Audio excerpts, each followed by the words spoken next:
ana akkasin jenne wantan jettuu fedhe jaalalli koo parsantiin 50 qorataa bira jira. Kanaafuu parsantii hundayyuu akkasiin naa kennituun fedhe yeroo walakkaa tokko qorataadhaaf kennaarti waan ta'eef an parsantii hundaa Meesiinis yaada sii dhaggeeffatu mee waa yoo waa qabaatte irra buusi. Akka obboleeyyan ta'e hin beekaa bara qorataan obboleessa sii akka ta'e nan beeka garuu yeroo narraa fudhataara. Maammi ati uuman gaafii gaafadha. Ansiin jibbine garuu intala barbaaddaa? Okay. Safuuf duudhaan deemi hin baay'isin shakkii kabajamaatii si waan hundumaa beeki. Maqaa obboleessa sii qorqorroo moggaaftee utuun ikaan godhin sadan si irraa buufte. Kan silaa kabajaan jaarsa wajjin dhuftu kophaa kee bakkeetti kanati intala waamtu. Daangaa soddaa dhiibdee kabaja dhowwattee humnaan deemoo eegalte nama dabalattee obboleessa obboleettiitti gaafa waa shakkitu balleessaa kee amantee maaf of hin gaafattu. Anaaf intalli kun dhuguman siin jedha qaroo haadha kootii dhiiga obboleettiidha. Akka kee jalladhee ansittiin hamadhu safuuf duudhaa eegi kottu jaarsa fudhu. Karaa daban qabneen jaalalaaf kabajaadhaan dhuftee na gaafannaan kan siif kennu anadha. Sodda amma laa sodda amma kanatti baay'ee barabbi na yeellaa isaa artan amma kanatti.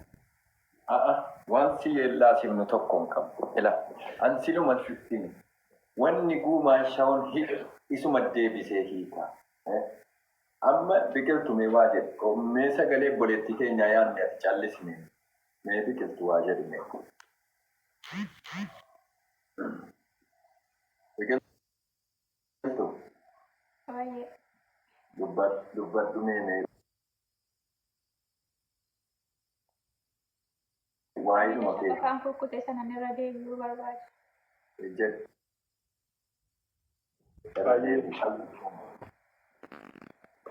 Elaa yaa maammee koo wanti sitti dhaammadhu har'a wal dhabne jedhee hamaa. Hey, calm down. Nan deema yeroo hin deeme jedhiif.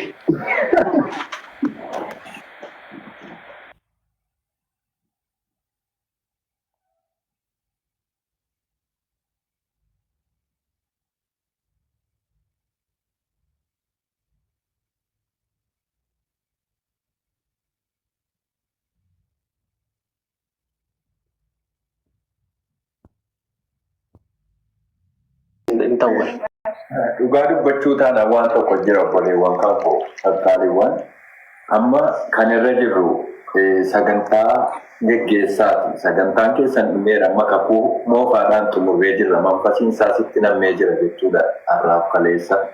Rakkoon qabu aga kan ilaalchi wal bira. Taap godhaa jiru wayi nama kuma tokkoon teessu kuma allaa taap godhaa tole ajeetti fuuguma soori. Amma walaloo ati sakaleessaa tun taane biqiltuun walaloo amma fakkeenyaaf inni waa'ee kan koomaammeen fuula 3 moo 4 barreessee jira seenaadhuma guumaati kun jedhee jechuudha. Istiriin guumaa shirrinni narratti dalage wanti inni narratti hojjetu kunoo bifa walaloon kan keessa qobaadha kan tokkummaas qobaadha. Amma isa sana tun taane biqiltuuni waan obboleewwan kan kee kana mataa ol hin barbaadu ani immoo akkasitti yoo dhugumaan obboleessan tala kanaa taatan walaloo siin amma jettu kana edani toorkiitu mummuree taa'aa dhaggeeffadhaa qorataa fi isiin yoo dhugumaan obboleessa taatan. Ana keessaa na baasi ka bakka qorataan jiru takka jaarsaatti na laale malee akka shabaabaatti maa na laaltee wajjiniin makiinaan irra oofuu barbaadda.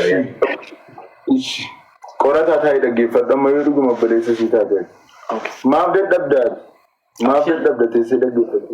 Ani dadhabu abba wallahi harka qabeensii kennaaf shir. Ayyee jedhi bakka walaloo keessaa jechuun filubbu.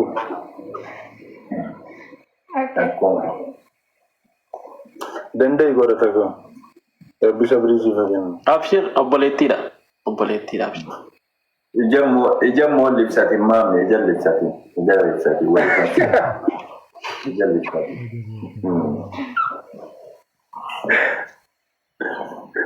Aye. Komentii namaan dubbisanatti maamela komentii namaan laali dhugaa dubbachuuf. Ijoollee walitti cinqamti bara. Ansuma laala malee komentii laaluun. Dikshee komentii gajjattee laaltee taanaan si bultiin kee diigameera san keessan jiru laala.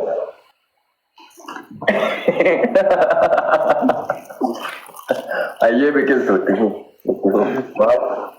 isin lammammaa wal ilaaltu biqiltuun qorataa. Walaleessa calleessanii dhaggeeffattu na jala dubbatu taana namni eegalu dhugaan isinitti mancaadha duraan dubbii eegalu. Tole dubbuko eegali dubbatiin qorata. Ammoo itii godhadheera la.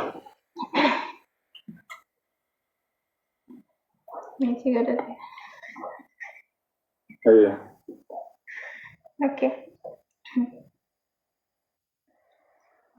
Elaa yaa maammii koo wanti sitti dhaammadhu har'a wal dhabne jedhee hamaa kan keen dubbadhu atis miin jarjarinii miira kee dhaggeeffadhu isaa booda kottu waan feeti na gaafadhu gaafii kan kee hundumaa deebisuudhaaf qophiidha garuu jaalalti kan kee dhugaadhama shooppiidha waa'ee kee gaafa yeroo sanaa galuu dide mee qormaani na qorte miidhaama bu'aa fide ati callisa koo ilaalte isan dubbachuu dhiise jechi kee kaleessaa sun baay'ee na mufachiise edaal kan yoom rafee maqumaaf hangachiise sababa keetiif jecha hirriba koottan dhiise kaleessa waliin dabarsine wanna hamaa fi gaarii har'a wal dhabne jedhee an sittiin darbu daarii elaa yaa maammii koo dhugaa jirtuun sitti Cima obboleessatti shakkamuun baay'ee namatti cima. Qorataan obboleessa kooti kaleessas ta'e har'a jecha hin taane jennee mii maalumaaf wal qorra. Qormaata kana dhiisii dhugaadhaan na jaalladhu ofii keessa amansiisii seeraan natti dhihaadhu. Wanni beekuu qabdu hundumayyuu caalaa si kijibeen beeku rabbitu na laala. Si jaallachuun dura ani sin amane rabbinuu nan dhiisu bulee yoon si gane jecha kee dhaga'uus garaan murre sirriittiin hin beeka anarraa fagaattee akkaatiin turre. Wanna hundumaafuu baga addaan baafanne diina keenyaaf firaa maammiin kan biqiltuunis kan maammee ta'uudhaan mallattaa'ee jira. Maammiin kan biqiltuunis kan maammee ta'uudhaan mallattaa'ee jira. Lubbuu koo jannata iyyuu seenuun yooti keessan jiraanne. Wattu qorata fixatteetti wattu. Fixanii? Yooti keessan jiraanne jedhu. Binneerra. Biqiltuu. Fixatanii. Biqiltuu. Baga fixattanii yaabu. Yooti keessan jiraanne jannata iyyuu